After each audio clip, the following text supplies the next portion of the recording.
Putusan Mahkamah Agung Republik Indonesia pertanggal 14 September 2009 yang sekaligus menguatkan putusan Pengadilan Tinggi DKI Jakarta yang menolak permohonan kasasi oleh pemerintah terkait gugatan Citizen Lawsuit tentang ujian nasional yang diperkarakan 58 guru dan elemen masyarakat, yang mana dalam putusannya para tergugat yakni Presiden, Wakil Presiden, Menteri Pendidikan Nasional dan Ketua Badan Standar Pendidikan dinyatakan lalai dalam memberikan pemenuhan hak asasi manusia HAM terhadap warga negara, khususnya hak atas pendidikan dan hak anak yang menjadi korban ujian nasional.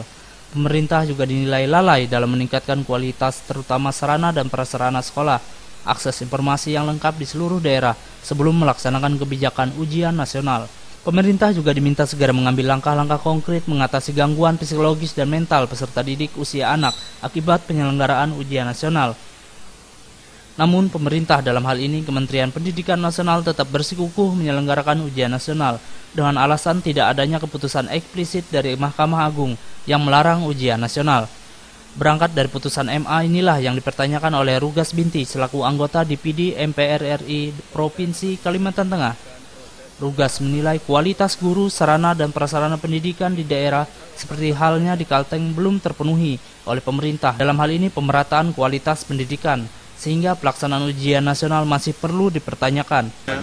Konten atau isi pendidikan, prosesnya, sarana prasarana, kompetensi guru, ini UN ini salah satu saja. Di dalam keputusan pengadilan negeri dan dikukuhkan oleh keputusan MA itu, sebenarnya UN ini baru bisa dilaksanakan kalau kompetensi lain itu dipenuhi, syarat-syarat itu tadi, sarana prasarananya, kemampuan gurunya merata di seluruh Indonesia. Jadi sebenarnya ini dalam keputusan hukumnya ini masih bisa dipertanyakan UN ini, karena menurut keputusan MA itu kan harusnya itu dipenuhi dulu oleh pemerintah. Tetapi ini sudah terlanjur diiyakan oleh menteri kita, ya jalan aja. Hanya ini harus diperhatikan nanti yang tidak digembar-gemborkan ini kan yang hari-hari ini. Gurunya itu sertifikasinya, peningkatan mutu, kemampuannya mengajar, lalu sarana prasarana sekolah yang nggak merata. Ini kan harus diperhatikan. Jadi jangan hanya kita berfokus pada UN. UN ini salah satu aja dari PP nomor 19 itu. Kalau Bapak menilai sendiri UN di Palangkaraya, di Kalteng khususnya gimana Pak? Belum bisa dilaksanakan UN gitu Pak? Boleh aja karena sudah ada PP-nya. Tadi Kemendiknas sudah membuat keputusan. Kalau dilihat berdasarkan dari kualitas guru dan kualitas sekolah gitu. Sebenarnya banyak yang bisa dikerjakan dulu sesuai keputusan MA itu loh. Kalau kita tagih nanti menteri, kami di Jakarta akan nagih menteri itu. Gimana ini keputusan MA ini?